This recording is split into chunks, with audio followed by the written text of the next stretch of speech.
Hi hello ಎಲ್ಲರಿಗೂ ನಮಸ್ಕಾರ. Welcome back to Jyothi Gowda Kannada vlog. ನಾನು ಜ್ಯೋತಿ. ಹಾಗೆಯೇ ಇವತ್ತು ಬಂದು ಡೈಲಿ ವ್ಲಾಗ್ ಮಾಡ್ತಾಯಿದ್ದೀನಿ. ನಾನು ಕೂಡ ತುಂಬ ದಿನ ಆಯಿತು ವೀಡಿಯೋಸ್ ಮಾಡಿ. ಇಲ್ಲ ಅಂದ್ರೂ ನಾನು 2 ವೀಕ್ಸ್ ಆಗಿದೆ ವೀಡಿಯೋಸ್ ಮಾಡಿ. ಪಾಪುಗೆ ಸ್ವಲ್ಪ ಹುಷಾರಿರಲಿಲ್ಲ. ಹಾಗೆಯೇ ಕೆಲವೊಂದಷ್ಟು ಕೆಲಸದಲ್ಲಿ ನಾನು ಕೂಡ ಬ್ಯುಸಿ ಆಗಿದೆ ಅನ್ನೋ ರೀಸನ್ಗೆ ವೀಡಿಯೋಸ್ ಮಾಡಿರಲಿಲ್ಲ. ಹಾಗೆಯೇ ಅದಕ್ಕೆ ಇವತ್ತು ಡೈಲಿ ವ್ಲಾಗ್ ಮಾಡ್ತಾಯಿದ್ದೀನಿ. ಸ್ವಲ್ಪ ಸ್ವಿಗ್ಗಿಲಿ ಒಂದಷ್ಟು ತರಕಾರಿಗಳು ಬೇಕಿತ್ತು, ಅದೆಲ್ಲನೂ ಆರ್ಡರ್ ಮಾಡಿದ್ದೆ. ನಾನು ಹೊರಗಡೆ ಹೋಗಿ ಶಾಪಲ್ಲಿ ಕೂಡ ತರಕಾರಿ ತೊಗೊಂಡು ಬರ್ತೀನಿ. ಬಟ್ ಈ ಬ್ರೊಕೋಲಿ ಅಥವಾ ಕೆಲವೊಂದಷ್ಟು ತರಕಾರಿಗಳು ಸಿಗಲ್ಲ ಅಲ್ಲಿ. ಅದಕ್ಕೋಸ್ಕರ ಸ್ವಿಗ್ಗಿಲೇ ಆರ್ಡರ್ ಮಾಡಿಬಿಡ್ತೀನಿ. ಒಂದು 10 ನಿಮಿಷಕ್ಕೆಲ್ಲ ಡೆಲಿವರಿ ಸಿಗುತ್ತೆ ಆ್ಯಂಡ್ ಒಳ್ಳೆ ಕ್ವಾಲಿಟಿ ಇರುತ್ತೆ ಆ್ಯಂಡ್ ತುಂಬಾ ಫ್ರೆಶ್ ಆಗಿರುತ್ತೆ. ಅದಕ್ಕೋಸ್ಕರ ನಾನು ಜಾಸ್ತಿ ಸ್ವಿಗ್ಗಿಲೇ ಆರ್ಡರ್ ಮಾಡ್ಕೋತೀನಿ. ನಿಯರೆಸ್ಟ್ ಇರುವಂಥದ್ದಕ್ಕೆ ಅಷ್ಟೇ ಸ್ವಿಗ್ಗಿಲಿ ಬರುವಂಥದ್ದು. ಇಲ್ಲ ಅಮೆಝಾನಲ್ಲಿ ಕೂಡ ಆರ್ಡರ್ ಮಾಡ್ಕೋಬೋದು, ಇಲ್ಲ ಬಿಗ್ ಬಾಸ್ಕೆಟ್ ಕೂಡ ಒಂದೊಂದ್ಸತಿ ನಾನು ಆರ್ಡರ್ ಮಾಡ್ತಾ ಇರ್ತೀನಿ. ಹಾಗೆಯೇ ಚಿಕ್ಕು ಕೂಡ ತರಿಸಿದೆ ಜ್ಯೂಸ್ ಮಾಡಲಿಕ್ಕೆ. ಇತ್ತೀಚೆಗೆ ಜಾಸ್ತಿ ಜ್ಯೂಸ್ಗಳನ್ನ ನಾನು ಮಾಡ್ತೀನಿ ಹಣ್ಣುಗಳಲ್ಲಿ. ಸೊ ಡೈರೆಕ್ಟಾಗಿ ಹಣ್ಣು ಅಷ್ಟಾಗಿ ತಿನ್ನಲಿಕ್ಕೆ ಇಷ್ಟಪಡಲ್ಲ ನಮ್ಮ ಮನೇಲಿ ಯಾರೂ ಕೂಡ. ಅದಕ್ಕೋಸ್ಕರ ಹಣ್ಣುಗಳಲ್ಲಿ ಜಾಸ್ತಿ ಜ್ಯೂಸ್ ಮಾಡಿಬಿಡ್ತೀನಿ. ಆರ್ಡರ್ ಮಾಡಿದೆಲ್ಲ ಬಂದಿದೆ. ಇದನ್ನೆಲ್ಲ ನಾನು ಕ್ಲೀನ್ ಮಾಡಿ ಸ್ಟೋರ್ ಮಾಡಿ ಎತ್ತಿಡ್ತಾ ಇದ್ದೀನಿ. ಹಾಗೆಯೇ ಹೂ ಕೂಡ ನಾನು ದೇವರಿಗೆ ಅಲ್ಲೇ ತರಿಸ್ಬಿಡ್ತೀನಿ. ಸೊ ಹೊರಗಡೆ ಹೋಲಿಸ್ಕೊಂಡ್ರೆ ಸ್ವಿಗ್ಗಿಲಿ ಸ್ವಲ್ಪ ಕಮ್ಮಿ ರೇಟಿಗೆ ನನಗೆ ಹೂ ಸಿಗುತ್ತೆ ಅಂತಲೇ ಹೇಳ್ಬೋದು. ತುಂಬ ಸತಿ ನಾನು ನೋಡಿದಾಗೆಲ್ಲ ಹೊರಗಡೆ 40-50 ರೂಪಾಯಿ ಈ ಥರ ಹೇಳ್ತಾ ಇರ್ತಾರೆ. ಬಟ್ 20 ರೂಪಾಯಿಗೆ ನನಗೆ ಇಷ್ಟು ಸಿಕ್ಕಿದೆ. ಸೊ ತುಂಬ ಚೆನ್ನಾಗಿ ಫ್ರೆಶ್ ಆಗಿ ಇರುವಂಥದ್ದೇ ಹೂ ಸಿಕ್ತು. ಆ್ಯಂಡ್ ನಾನು ಜಾಸ್ತಿ ದೇವರಿಗೆ ಅಂದರೆ ಸಾಮತ್ತಿಗೆ ಹೂ ಹಾಗೆಯೇ ರೋಸ್ನೇ ಜಾಸ್ತಿ ಪ್ರಿಫರ್ ಮಾಡ್ತೀನಿ ಮುಡಿಸ್ಲಿಕ್ಕೆ. ತುಂಬ ಚೆನ್ನಾಗಿ ಅಲಂಕಾರ ಮಾಡಲಿಕ್ಕೆ ಚೆನ್ನಾಗಿ ಕಾಣಿಸುತ್ತೆ ಅನ್ನೋ ರೀಸನಿಗೆ ನಾನು ಜಾಸ್ತಿ ಎರಡನೇ ಹೂವನ್ನೇ ಜಾಸ್ತಿ ಯೂಸ್ ಮಾಡ್ತೀನಿ. ಆ್ಯಂಡ್ ಇದನ್ನೆಲ್ಲ ಈಗ ಸ್ಟೋರ್ ಮಾಡಿ ಎತ್ತಿಡ್ತಾ ಇದ್ದೀನಿ. ಹಾಗೆಯೇ ನಮ್ಮನೇಲಿ ಮೊಳಕೆ ಕಾಳನ್ನ ಇಷ್ಟಪಡೋದ್ರಿಂದ ನಾವು ಜಾಸ್ತಿ ಮೊಳಕೆ ಕಾಳು ಸಾಂಬಾರಾಗಿರ್ಬೋದು, ಪಲ್ಯ ಆಗಿರ್ಬೋದು ಜಾಸ್ತಿ ತಿಂತಾ ಇರ್ತೀವಿ. ಅದಕ್ಕೋಸ್ಕರ ವಾರದಲ್ಲಿ 3 ದಿನಕ್ಕೆ ಆಗುವಷ್ಟು ತರಕಾರಿ ಮಾತ್ರ ತಂದು ಸ್ಟೋರ್ ಮಾಡಿ ಇಟ್ಕೊಂಡಿರ್ತೀನಿ.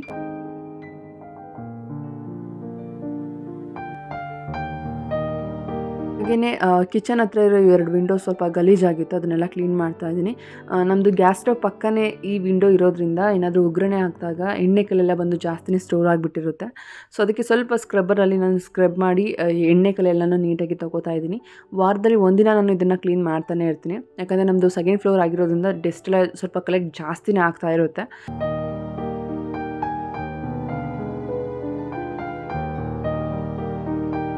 ಹಾಗೆಯೇ ನನಗೆ ಫ್ರೀ ಇದ್ದಾಗೆಲ್ಲ ನಾನು ಈ ಥರ ಮನೇನ ಕ್ಲೀನ್ ಮಾಡ್ಕೊಬಿಡ್ತೀನಿ. ಸೊ ಹಬ್ಬದಲ್ಲಿ ಹಾಗೆಯೇ ಮನೆ ಪೂಜೆ ಮಾಡಬೇಕಾದ್ರೆ ಸ್ವಲ್ಪ ಕೆಲಸ ಜಾಸ್ತಿ ಇದೆ ಅಂತ ಅನಿಸಲ್ಲ. ಹಾಗೆ ಮನೆ ಕೂಡ ತುಂಬಾ ಕ್ಲೀನಾಗಿರುತ್ತೆ. ಸೊ ಅದಕ್ಕೋಸ್ಕರ ನಾನು ವಾರದಲ್ಲಿ 1 ದಿನ ಈ ಥರ ವಿಂಡೋ ಕ್ಲೀನ್ ಮಾಡೋದನ್ನ ನಾನು ಸೆಟ್ ಮಾಡಿ ಇಟ್ಕೊಂಡಿದ್ದೀನಿ. ಸೊ ಹದ್ವಿಕ್ ಕೂಡ ಫೀವರ್ ಇರೋದ್ರಿಂದ ಅವನು ಕೂಡ ಡಿಸ್ಟರ್ಬ್ ಮಾಡ್ತಾ ಇರಲಿಲ್ಲ ನನಗೆ. ಅವನಿಗೆ ಟಾನಿಕ್ ಹಾಕಿ ಮಲಗಿಸಿದೆ. ನಾನೆಲ್ಲ 4ರಿಂದ 5 ಅವರ್ ನಿದ್ದೆ ಮಾಡ್ತಾ ಇದ್ದೆ. ಸೊ ಸ್ವಲ್ಪ ಜಾಸ್ತಿನೇ ಫೀವರ್ ಇತ್ತು ಅಂತಲೇ ಹೇಳ್ಬೋದು ಅವನಿಗೆ. ಸೊ ಕೇರ್ಫುಲ್ಲಾಗಿ ನೋಡ್ಕೋಬೇಕು ಈಗಿನ ಕಾಲದಲ್ಲಿ ಮಕ್ಳುಗಳನ್ನ. ಸೊ ಹಾಗೆಯೇ ಅವ್ನು ಮಲ್ಕೊಂಡಿದ್ನಲ್ಲ ಅಂತ ಹೇಳಿ ನಾನು ಮನೆ ಕೆಲಸ ಎಲ್ಲ ಕ್ಲೀನ್ ಮಾಡ್ಕೋತಾ ಇದ್ದೆ. ಅವನಿಗೆ ಫೀವರ್ ಇತ್ತು ಅಂತೇಳಿ ನಾನು 1 ವಾರದಿಂದ ಏನು ಕೆಲಸ ಮಾಡಿರಲಿಲ್ಲ. ಸರಿಯಾಗಿ ಅಡುಗೆ ಕೂಡ ಮಾಡ್ತಿರ್ಲಿಲ್ಲ ಮನೆಯಲ್ಲಿ. 1 ವಾರ ಆಯಿತು. ಸೊ ನನಗಂತೂ ತುಂಬಾ ಬೇಜಾರಾಗ್ಬಿಡ್ತು, ಏನಾಯಿತು ಏನು ಅಂತೇಳಿ. ಯಾಕಂದರೆ ಸಡನ್ನಾಗಿ ಅಷ್ಟು ಆ್ಯಕ್ಟಿವ್ ಆಗಿದ್ದವನು ತುಂಬ ಡೌನ್ ಆಗಿಬಿಟ್ಟ. ಹಾಗೆಯೇ ಎಷ್ಟೇ ಡಾಕ್ಟರ್ ತೋರಿಸಿದ್ರು, ಎಷ್ಟೇ ಹಾಸ್ಪಿಟಲ್ ಚೇಂಜ್ ಮಾಡಿದ್ರು ಕೂಡ ರಿಕವರ್ ಆಗ್ತಾನೆ ಇರಲಿಲ್ಲ. ಮಾರ್ನಿಂಗ್ ಸ್ವಲ್ಪ ಆ್ಯಕ್ಟಿವ್ ಆಗಿ ಇರ್ತಾ ಇದ್ದ ಆ್ಯಂಡ್ ನೈಟ್ ಮತ್ತೆ ಅದೇ ಥರ ಜ್ವರ ಸ್ಟಾರ್ಟ್ ಆಗ್ತಿತ್ತು. 104 ಜ್ವರ ಅಷ್ಟಿತ್ತು. ಸೊ ಎಷ್ಟು ಏನೇ ಹೇಳಿದ್ರು ಡಾಕ್ಟರು ಇಲ್ಲ ಸರಿ ಹೋಗ್ತಾರೆ, ಈಗ ಸ್ವಲ್ಪ ವೈರಲ್ ಇನ್ಫೆಕ್ಷನ್ ಇದೆ, ಸ್ವಲ್ಪ ಕೇರ್ಫುಲ್ಲಾಗಿ ನೋಡ್ಕೊಳ್ಳಿ ಅಂತಲೇ ಹೇಳ್ತಾಯಿದ್ರು. ಸೊ ಆದರೂ ಕೂಡ 1 ವಾರ ಆದರೂ ಕೂಡ ಅವನು ಅಷ್ಟಾಗಿ ಸುಧಾರಿಸ್ಕೊಳ್ಳಿಲ್ಲ.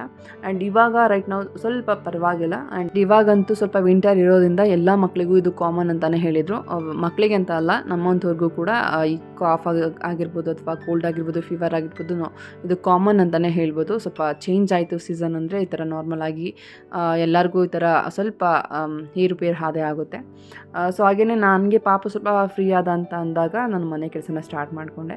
ಆ್ಯಂಡ್ ನನಗೆ ಪರ್ಸ್ನಲಾಗಿ ಮನೇನ ಸ್ವಲ್ಪ ಕ್ಲೀನಾಗಿ ಇಟ್ಕೊಳ್ಳೋದು ಇಷ್ಟಪಡ್ತೀನಿ ನಾನು. ಕ್ಲೀನಾಗಿ ಇಟ್ಕೋಬೇಕಾಗುತ್ತೆ. ಯಾಕಂದರೆ ಮಕ್ಕಳಿರೋ ಮನೆ ಅಂದರೆ ಸ್ವಲ್ಪ ಹೈಜಿನಿಕ್ ಆಗಿರಬೇಕಾಗುತ್ತೆ. ಸೊ ಅದಕ್ಕೋಸ್ಕರ ಆ್ಯಂಡ್ ನನಗೆ ಏನೆಲ್ಲ ಕೆಲಸ ಆಗುತ್ತೆ ಅನಿಸುತ್ತೋ ಅದನ್ನೆಲ್ಲ ನಾನು ಅಲ್ಲಲ್ಲೇ ಕ್ಲೀನ್ ಮಾಡ್ಕೊಳ್ತಾ ಇರ್ತೀನಿ. ಮತ್ತು ನಾನು ಅದನ್ನು ಮುಂದಕ್ಕೆ ಹಾಕಲ್ಲ, ಆಮೇಲೆ ಮಾಡೋಣ ಅಥವಾ ನಾಳೆ ಮಾಡೋಣ ಅಥವಾ ಇನ್ನು ಸ್ವಲ್ಪ ಹೊತ್ತು ಬಿಟ್ಟು ಮಾಡೋಣ ಅಂತ ಮುಂದಕ್ಕೆ ಹಾಕಲ್ಲ. ಏನು ಕೆಲಸ ಇದೆ ಅದನ್ನು ಕೆಲಸ ಮುಗಿಸಿ ನಾನು ನೆಕ್ಸ್ಟ್ ಕೆಲಸನ ಮಾಡ್ಕೋತೀನಿ. ಆ್ಯಂಡ್ ರೆಸ್ಟ್ ಮಾಡಬೇಕು ಅಂದರೂ ಅಷ್ಟೇ, ಎಲ್ಲ ಕೆಲಸ ಮಾಡೇ ರೆಸ್ಟ್ ಮಾಡ್ಕೋತೀನಿ.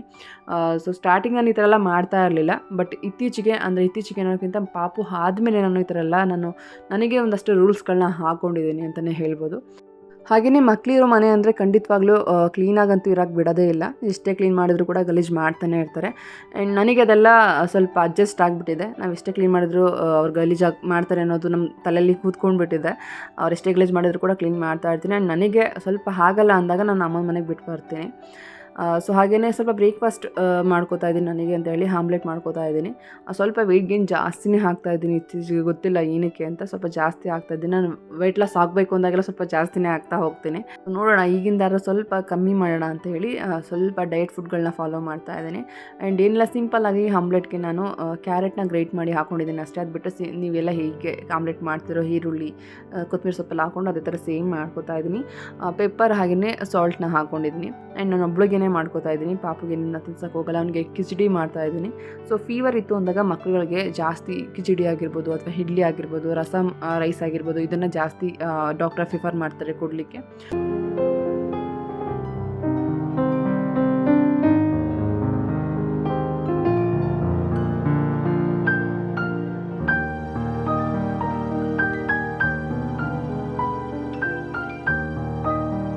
ಹಾಗೆಯೇ ನಾನು ಇನ್ಸ್ಟಾಗ್ರಾಮಲ್ಲಿ ಈ ಮಿನಿ ವ್ಲಾಗ್ ಅಂತೇಳಿ ರೀಲ್ಸ್ನ ಅಪ್ಲೋಡ್ ಮಾಡ್ತಾ ಇದ್ದೆ.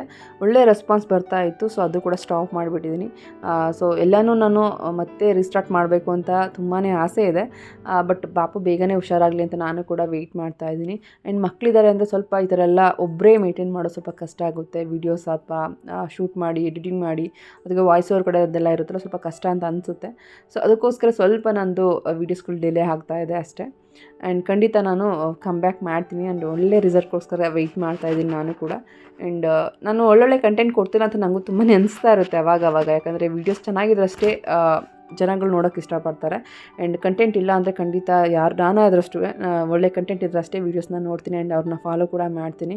ಹಾಗೆಯೇ ಈಗಂತೂ ಒಂದು ಒಳ್ಳೊಳ್ಳೆ ಯೂಟ್ಯೂಬರ್ಸ್ ಎಲ್ಲ ಒಳ್ಳೆ ವ್ಲಾಗ್ನ ಮಾಡ್ತಾ ಇದ್ದಾರೆ, ಒಂದೊಳ್ಳೆ ಕಂಟೆಂಟ್ ತೊಗೊಂಡು ವೀಡಿಯೋಸ್ ಮಾಡ್ತಾ ಇದ್ದಾರೆ. ಆ್ಯಂಡ್ ತುಂಬ ಚೆನ್ನಾಗಿರ್ತವೆ ವೀಡಿಯೋಸ್ ನೋಡೋಕ್ಕೆ. ಸ್ವಲ್ಪ ಪಾಸಿಟಿವ್ ಆಗಿರುತ್ತೆ ವೀಡಿಯೋಸ್ ನೋಡಿದಾಗ. ಆ್ಯಂಡ್ ಒಂದು ಒಳ್ಳೆ ಥಾಟ್ ಇರುತ್ತೆ. ಸೊ ಅದು ಅಡುಗೆ ರೆಸಿಪಿ ಆಗಿರ್ಬೋದು ಆ್ಯಂಡ್ ಕೆಲವೊಂದು ಪ್ರಾಡಕ್ಟ್ಗಳಾಗಿರ್ಬೋದು ತುಂಬ ಚೆನ್ನಾಗಿ ತೋರಿಸ್ಕೊಡ್ತಾ ಇರ್ತಾರೆ. ಸೊ ಒಬ್ಬರೇ ಅಂತ ಅಲ್ಲ, ತುಂಬ ಜನ ಇದ್ದಾರೆ ಆ ಥರ. ಸೊ ನಾನು ಕೂಡ ತುಂಬ ಜನ ಫಾಲೋ ಮಾಡ್ತಾ ಇದ್ದೀನಿ. ಸೊ ಕಮ್ಮಿ ಟೈಮಲ್ಲೇ ಒಂದು ಒಳ್ಳೆ ಸಬ್ಸ್ಕ್ರೈಬರ್ನ ಪಡ್ಕೊಂಡಿದ್ದಾರೆ. ಆ್ಯಂಡ್ ಅವ್ರಿಗೆಲ್ಲ ಆಲ್ ದ ಬೆಸ್ಟ್ ಅಂತ ಹೇಳ್ತಾ. ಆ್ಯಂಡ್ ಪಾಪು ನೋಡ್ಬೋದು. ಆ್ಯಂಡ್ ಅವ್ನ ಹಣೆಗೆ ನಮ್ಮಮ್ಮ ಏನೋ ಹಚ್ಚಿದ್ದಾರೆ, ಜ್ವರ ಇದೆ ಅಂತ ಹೇಳಿ ಚಿಕ್ಕ ವಯಸ್ಸಿಂದ ಹಚ್ತಾಯಿದ್ರು. ಅದನ್ನ ಇವತ್ತು ಕೂಡ ಹಚ್ಚಿದ್ದಾರೆ. ಆ್ಯಂಡ್ ಅವನಿಗೆ ಕಿಚಡಿ ಮಾಡಿದ್ದೆ. ಸೊ ತುಂಬ ಸಿಂಪಲ್ಲಾಗಿ ಕಿಚಡಿ ಮಾಡ್ಕೋಬೋದು. ಸೊ ನಾರ್ಮಲಾಗಿ ರೈಸ್ ಆಗಿನೇ ಸಾಲ್ಟ್ ಮತ್ತು ಸ್ವಲ್ಪ ಜೀರಿಗೆ, ಸ್ವಲ್ಪ ಅರಿಶಿನ ಹಾಕಿದ್ದೀನಿ. ಅದು ಬಿಟ್ಟರೆ ಇನ್ನೇನೇನು ಹಾಕಿಲ್ಲ. ಸೊ ಅಷ್ಟನ್ನೇ ನಾನು ಇವತ್ತು ಅವನಿಗೆ ತಿನ್ಸೋಣ ಅಂತ ಹೇಳಿ ರೆಡಿ ಮಾಡ್ಕೊಂಡಿದ್ದೀನಿ. ಹಾಗೆಯೇ ಅವನಿಗೆ ತಿನ್ನಿಸಿದ ನಂತರ ನಾನು ಸ್ವಲ್ಪ ಫ್ರೆಶ್ ಅಪ್ ಆಗಿ ಮಧ್ಯಾಹ್ನ ಊಟಕ್ಕೆ ಅಂತ ಹೇಳಿ ಬಟರ್ ಪನ್ನೀರ್ ಮಸಾಲ ಮಾಡ್ತಾಯಿದ್ದೀನಿ. ಅದು ರೆಸಿಪಿನ ನಿಮಗೆ ಕ್ವಿಕ್ಕಾಗಿ ತೋರಿಸ್ಬಿಡ್ತೀನಿ. ಸೊ ಈ ಹೋಟೆಲ್ ರೆಸ್ಟೋರೆಂಟಲ್ಲೆಲ್ಲ ನಾವು ತಿಂದೇ ಇರ್ತೀವಿ. ಸೊ ಅದೇ ಥರ ನಾನು ಈಗ ಮಾಡಿ ತೋರಿಸ್ತೀನಿ ನಿಮಗೆ. ಸೊ ತುಂಬಾ ಚೆನ್ನಾಗಿ ಬರುತ್ತೆ, ಒಮ್ಮೆ ಟ್ರೈ ಮಾಡಿ. ಸ್ವಲ್ಪ ಆಯಿಲ್ ಹಾಕಿದ್ದೀನಿ, ಹಾಗೆಯೇ ಬಟರ್ ಹಾಕಿದ್ದೀನಿ. ಸೊ ಬಟರ್ ಪನ್ನೀರ್ ಮಸಾಲ ಆಗಿರೋದ್ರಿಂದ ಸ್ವಲ್ಪ ಬಟರ್ ಜಾಸ್ತಿನೇ ಹಾಕ್ಕೊಂಡಿದ್ದೀನಿ. ಸೊ ಅದು ಹಾಕಿದ ನಂತರ ಸ್ವಲ್ಪ ಒಂದು 7ರಿಂದ 8 ಲವಂಗ ಹಾಕಿದ್ದೀನಿ. ಹಾಗೆ ಒಂದು 6ರಿಂದ 7 ಏಲಕ್ಕಿ ಹಾಕ್ಕೊಂಡಿದ್ದೀನಿ. ಒಂದು 3 ಈರುಳ್ಳಿನ ಉದ್ದುದ್ದಕ್ಕೆ ಕಟ್ ಮಾಡಿ ಹಾಕಿದ್ದೀನಿ. ಸ್ವಲ್ಪ ಬೆಳ್ಳುಳ್ಳಿ ಹಾಗೆಯೇ ಶುಂಠಿ ಕೂಡ ಹಾಕ್ಕೊಂಡು ಚೆನ್ನಾಗಿ ನಾನು ಬಟರಲ್ಲಿ ಫ್ರೈ ಮಾಡ್ಕೋತಾ ಇದ್ದೀನಿ. ಆ್ಯಂಡ್ ಇದನ್ನು ಬಂದು ನಾನು ನನ್ನ ಫ್ಯಾಮಿಲಿ ಜೊತೆ ಡಿನ್ನರ್ಗೆ ಅಂತ ಹೇಳಿ ಕೂಡ ರೆಡಿ ಮಾಡ್ಕೋತಾ ಇದ್ದೀನಿ. ಸೊ ನನ್ನ ಫ್ಯಾಮಿಲಿನ ನೈಟ್ ಡಿನ್ನರ್ಗೆ ಇನ್ವೈಟ್ ಮಾಡಿದ್ದೆ. ಸೊ ಅವ್ರಿಗೆ ಅಂತ ಹೇಳಿ ಕೂಡ ಸ್ವಲ್ಪ ಸ್ಪೆಷಲ್ ಆಗಿರಲಿ ಅಂತ ಹೇಳಿ ಮಾಡ್ಕೊಂಡಿದ್ದೀನಿ. ಹಾಗೆಯೇ ಟೊಮೊಟೊನ ಸ್ವಲ್ಪ ಜಾಸ್ತಿ ಹಾಕೋಬೇಕಾಗುತ್ತೆ ಬಟರ್ ಪನ್ನೀರ್ ಮಸಾಲಾಗೆ. ಸೊ ಅದಕ್ಕೆ ನಾನು ಒಂದು 4ರಿಂದ 5 ಟೊಮೊಟೊನ ಉದ್ದುದ್ದಕ್ಕೆ ಕಟ್ ಮಾಡಿ ಹಾಕ್ಕೊಂಡಿದ್ದೀನಿ. ಹಾಗೆಯೇ ಗೋಡಂಬಿ ಕೂಡ ಹಾಕೋತಾ ಇದ್ದೀನಿ. ಗೋಡಂಬಿ ಆಪ್ಷನಲ್, ಬೇಕು ಅಂದರೆ ಹಾಕೋಬೋದು, ಇಲ್ಲ ಅಂದರೆ ನೀವು ಸ್ಕಿಪ್ ಮಾಡ್ಕೋಬೋದು. ಇದನ್ನೆಲ್ಲ ಹಾಕಿ ಚೆನ್ನಾಗಿ ಫ್ರೈ ಮಾಡ್ಕೋತಾ ಇದ್ದೀನಿ. ಒಂದು ಒಳ್ಳೆ ಚೆನ್ನಾಗಿ ಫ್ರೈ ಬರಬೇಕು, ಅಲ್ಲಿವರೆಗೂ ನಾನು ಫ್ರೈ ಮಾಡ್ಕೋತೀನಿ. ಹಾಗೆಯೇ ಈಗ ನೋಡ್ಬೋದು ಚೆನ್ನಾಗಿ ಫ್ರೈ ಆಗಿದೆ. ಆ್ಯಂಡ್ ಇದನ್ನು ಸ್ವಲ್ಪ ತಣ್ಣಗಾಗಲಿಕ್ಕೆ ಬಿಟ್ಟು ಇದನ್ನು ನಾನು ತುಂಬ ಚೆನ್ನಾಗಿ ಪೇಸ್ಟಾಗಿ ನುಣ್ಣಗೆ ರುಬ್ಕೊಂಡು ಬರ್ತೀನಿ. ಆ್ಯಂಡ್ ಇಲ್ಲಿ ನೋಡ್ಬೋದು ನೀವು ತುಂಬ ನೈಸಾಗಿ ನಾನು ನುಣ್ಣಗೆ ರುಬ್ಕೊಂಡು ಬಂದಿದ್ದೀನಿ. ಸೊ ಮಸಾಲನ ನಾನು ಸ್ವಲ್ಪ ಫಿಲ್ಟರ್ ಮಾಡ್ಕೊಬಿಡ್ತೀನಿ. ಸೊ ನಾವು ಪನ್ನೀರ್ ಬಟರ್ ಮಸಾಲೆ ಮಾಡ್ತಾ ಇದ್ದೀವಿ ಅಂದರೆ ಈ ಥರ ಫಿಲ್ಟರ್ ಮಾಡೇ ನಾವು ಯೂಸ್ ಮಾಡಬೇಕಾಗುತ್ತೆ ಮಸಾಲಾನ. ಇಲ್ಲಾಂದರೆ ಅಷ್ಟಾಗಿ ನಮಗೆ ಕ್ರೀಮಿಯಾಗಿ ನಮಗೆ ಗ್ರೇವಿ ರೆಡಿ ಆಗೋಲ್ಲ. ನೀವು ಏನು ರೆಸ್ಟೋರೆಂಟಲ್ಲಿ ಕ್ರೀಮಿಯಾಗಿ ತಿಂತೀರಾ ಪನ್ನೀರ್ ಮಸಾಲನ, ಸೊ ಅಷ್ಟೊಂದು ಕ್ರೀಮಿಯಾಗಿ ಬರೋಲ್ಲ. ಅದಕ್ಕೋಸ್ಕರ ಫಿಲ್ಟರ್ ಮಾಡೇ ನಾವು ಈ ಮಸಾಲನ ರೆಡಿ ಮಾಡ್ಕೋಬೇಕಾಗುತ್ತೆ. ಆ್ಯಂಡ್ ಅದೇ ಪ್ಯಾನಿಗೆ ನಾನು ಮತ್ತೆ 1 ಟೇಬಲ್ ಸ್ಪೂನಷ್ಟು ಎಣ್ಣೆ ಹಾಗೆಯೇ ಬಟರ್ನ ಯೂಸ್ ಮಾಡಿ ಮತ್ತೆ ನಾನು ಸ್ವಲ್ಪ ಬಿಸಿ ಆಗೋದಕ್ಕೆ ಬಿಡ್ತಾಯಿದ್ದೀನಿ. ಹಾಗೆಯೇ ಇಲ್ಲಿ ಪಲಾವ್ ಎಲೆ ಅಂತ ಹೇಳಿ ಕರೀತಾರಲ್ಲ ಎಲೆನ ಹಾಕೋತಾ ಇದ್ದೀನಿ. ಬೇಕು ಅಂದರೆ ಹಾಕೋಬೋದು, ಇಲ್ಲ ಸ್ಕಿಪ್ ಮಾಡ್ಬೋದು. ಸೊ ಇದು ಕೂಡ ಆಪ್ಷನಲ್. ಹಾಗೆಯೇ ಒಂದು ಹಸಿಮೆಣ್ಸಿಕಾಯಿನ ನಾನು 4 ಭಾಗ ಆಗಿ ಕಟ್ ಮಾಡಿ ಅದನ್ನು ಕೂಡ ಫ್ರೈ ಮಾಡ್ಕೋತಾ ಇದ್ದೀನಿ. ಹಾಗೆಯೇ ಒಂದು ಈರುಳ್ಳಿನ ನಾನು ತುಂಬ ಸಣ್ಣದಾಗಿ ಹಚ್ಕೊಂಡು ಅದನ್ನು ಕೂಡ ಫ್ರೈ ಮಾಡ್ಕೋತಾ ಇದ್ದೀನಿ. ಸ್ವಲ್ಪ ಕಲರ್ ಚೇಂಜ್ ಆಗೋವರೆಗೂ ನಾನು ಈರುಳ್ಳಿನ ಹುರ್ಕೋತಾ ಇದ್ದೀನಿ. ಹಾಗೆಯೇ ಈರುಳ್ಳಿ ಸ್ವಲ್ಪ ಕಲರ್ ಚೇಂಜ್ ಆಗಿದ ನಂತರ ಇದಕ್ಕೆ ನಾನು ಒಂದು ಚಿಟಿಕೆಯಷ್ಟು ಅರಿಶಿನ ಕೂಡ ಹಾಕ್ಕೊಂಡಿದ್ದೀನಿ.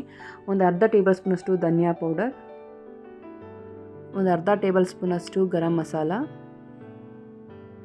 1 ಟೇಬಲ್ ಸ್ಪೂನಷ್ಟು ಅಚ್ಚ ಖಾರದ ಪುಡಿ, ನಿಮಗೆ ಖಾರ ಟೇಸ್ಟಿಗೆ ನೋಡಿದ್ರೆ ಹಾಕೋಬೋದು. ಆ್ಯಂಡ್ ಒಂದು ಅರ್ಧ ಟೇಬಲ್ ಸ್ಪೂನಷ್ಟು ಜೀರಿಗೆ ಪೌಡರ್ ಕೂಡ ಹಾಕ್ಕೊಂಡಿದ್ದೀನಿ. ಹಾಗೆಯೇ ರುಚಿಗೆ ತಕ್ಕಷ್ಟು ಉಪ್ಪನ್ನ ಹಾಕಿ ಸ್ವಲ್ಪ ಮಸಾಲೆ ಹಸಿ ವಾಸನೆ ಹೋಗೋವರೆಗೂ ಫ್ರೈ ಮಾಡ್ಕೋತೀನಿ. ಹಾಗೆಯೇ ಇದು ಸ್ವಲ್ಪ ಮಸಾಲೆ ಎಲ್ಲ ಹಸಿ ವಾಸನೆ ಹೋಗಿದ ನಂತರ ನಾನು ಇದಕ್ಕೆ ಏನು ಫಿಲ್ಟರ್ ಮಾಡಿ ಇಟ್ಕೊಂಡಿದ್ವಿ ಆ ಗ್ರೇವಿನ, ಅಂದರೆ ರುಬ್ಬಿದಂತಹ ಮಸಾಲನ ಹಾಕೋತಾ ಇದ್ದೀನಿ. ಸೊ ಮಸಾಲ ಕೂಡ ಹಾಕ್ಕೊಂಡು ಚೆನ್ನಾಗಿ ನಾನು ಮಿಕ್ಸ್ ಮಾಡ್ಕೋತೀನಿ. ಮಿಕ್ಸ್ ಮಾಡಿದ ನಂತರ ನಾನು ನೀರಿನ ಕ್ವಾಂಟಿಟಿನ ನೀವು ನೋಡಿ ಹಾಕೋಬೇಕಾಗುತ್ತೆ. ಸೊ ಸ್ವಲ್ಪ ತಿಕ್ಕಾಗಬೇಕಾ ಅಥವಾ ಸ್ವಲ್ಪ ತೆಳು ಬೇಕಾ ನೋಡಿ ನೀವು ನೀರನ್ನ ಸೇರಿಸ್ಕೊಳ್ಳಿ. ನಾನಿಲ್ಲಿ ಚಪಾತಿಗೆ ಕಾಂಬಿನೇಷನ್ ಆಗಿ ಈ ಪಲ್ಯನ ಮಾಡ್ತಾ ಇರೋದ್ರಿಂದ ಸ್ವಲ್ಪ ತಿಕ್ಕಾಗಿಯೇ ನಾನು ಗ್ರೇವಿನ ರೆಡಿ ಮಾಡ್ಕೋತಾ ಇದ್ದೀನಿ. ಆ್ಯಂಡ್ ಸ್ವಲ್ಪ ವೀಡಿಯೋಸ್ನ ನಾನು ತುಂಬ ದಿನ ಆಯಿತು ಮಾಡಿ, ಅದಕ್ಕೋಸ್ಕರ ಸ್ವಲ್ಪ ವೀಡಿಯೋದಲ್ಲಿ ಏನಾದರೂ ತಪ್ಪಾಗಿ ಮಾತಾಡಿದರೆ ಕ್ಷಮೆ ಇರಲಿ ಅಂತ ಕೇಳ್ಕೊತೀನಿ. ಆ್ಯಂಡ್ ಇದನ್ನು ಕ್ಲೋಸ್ ಮಾಡಿ ನಾನು ಒಂದು 5 ನಿಮಿಷ ಬಿಟ್ಟು ನಂತರ ಇದಕ್ಕೆ ನಾನು ಕಟ್ ಮಾಡಿದಂತಹ ಪನ್ನೀರನ್ನ ಹಾಕೋತಾ ಇದ್ದೀನಿ, ಕ್ಯೂಬ್ಸ್ಗಳನ್ನ. ಸೊ ಅದನ್ನು ಹಾಕಿ ಮಿಕ್ಸ್ ಮಾಡಿ ಇದಕ್ಕೆ ನಾನು ಕ್ರೀಮ್ ಯೂಸ್ ಮಾಡ್ತಾಯಿದ್ದೀನಿ, ಫ್ರೆಶ್ ಕ್ರೀಮ್ ಯೂಸ್ ಮಾಡ್ತಾಯಿದ್ದೀನಿ. ಸೊ ಕ್ರೀಮ್ ಇತ್ತು ಅಂತ ಅಂದರೆ ಹಾಕ್ಕೊಳ್ಳಿ, ಇಲ್ಲಾಂದರೆ ಹಾಲಿನ ಕೆನೆ ಇತ್ತು ಅಂದರೂ ಕೂಡ ನೀವು ಹಾಕೋಬೋದು. ಸೊ ಕಟ್ ಮಾಡಿದಂತಹ ಕೊತ್ತಂಬರಿ ಸೊಪ್ಪು ಮತ್ತು ಸ್ವಲ್ಪ ಕಸ್ತೂರಿ ಮೆಥಿನೂ ಕೂಡ ಸ್ವಲ್ಪ ಕ್ರಷ್ ಮಾಡಿ ಹಾಕೋತಾ ಇದ್ದೀನಿ.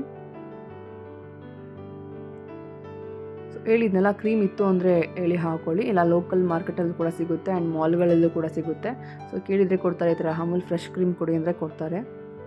ಸೊ ಇದನ್ನ ಹಾಕ್ಕೊಂಡು ಚೆನ್ನಾಗಿ ಮಿಕ್ಸ್ ಮಾಡಿ ಒಂದು 10 ನಿಮಿಷ ನಾವು ಬೇಯಿಸಿದ್ರೆ ಸಾಕು. ಕಂಪ್ಲೀಟಾಗಿ ಬಟರ್ ಪನ್ನೀರ್ ಮಸಾಲ ತುಂಬ ಚೆನ್ನಾಗಿ ರೆಡಿ ಆಗುತ್ತೆ. ನಿಮಗೆ ರೆಸ್ಟೋರೆಂಟಲ್ಲಿ ಏನು ತಿಂದಿರ್ತೀರ ಅದೇ ಟೇಸ್ಟ್ ನಿಮಗೆ ಮನೆಯಲ್ಲೇ ಮಾಡ್ಕೋಬೋದು. ಆ್ಯಂಡ್ ಹೇಳಿರೋ ಥರ ಆ ವೀಡಿಯೋಸ್ ಮಾಡಿ ಆ್ಯಂಡ್ ವಾಯ್ಸ್ ಓವರ್ ಕೊಡಿ ತುಂಬ ದಿನ ಆಯಿತು, ಗೊತ್ತಿಲ್ಲ ಯಾವ ಥರ ಬಂದಿದೆ ವಿಡಿಯೋ ಅಂತ ಹೇಳಿ.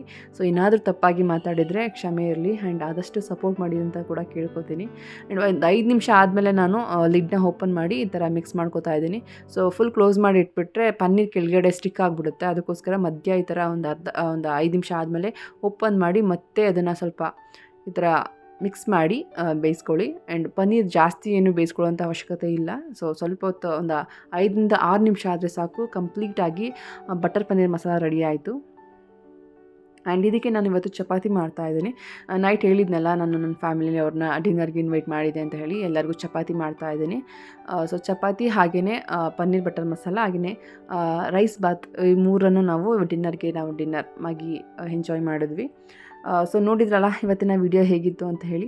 ಐ ಹೋಪ್ ನಿಮಗೆ ಈ ವಿಡಿಯೋ ಇಷ್ಟ ಆಗಿದೆ ಅಂತ ಭಾವಿಸ್ತೀನಿ. ಸೊ ಇಷ್ಟ ಆಗಿಲ್ಲ ಅಂದರೆ ದಯವಿಟ್ಟು ಕ್ಷಮೆ ಇರಲಿ. ಸೊ ಇಷ್ಟ ಆಗಿದೆ ದಯವಿಟ್ಟು ಒಂದು ಲೈಕ್ ಮಾಡಿ, ಹಾಗೆಯೇ ಸಪೋರ್ಟ್ ಮಾಡಿ ಅಂತ ಕೂಡ ಕೇಳ್ಕೊತೀನಿ. ಮುಂದೆ ಆದಷ್ಟು ಒಂದು ಒಳ್ಳೆ ಕಂಟೆಂಟ್ ಇಟ್ಕೊಂಡು ವೀಡಿಯೋಸ್ ಮಾಡ್ತೀನಿ. ಆ್ಯಂಡ್ ಸಪೋರ್ಟ್ ಮಾಡಿ, ಹಾಗೆಯೇ ಆದಷ್ಟು ಸಬ್ಸ್ಕ್ರೈಬ್ ಮಾಡಿ.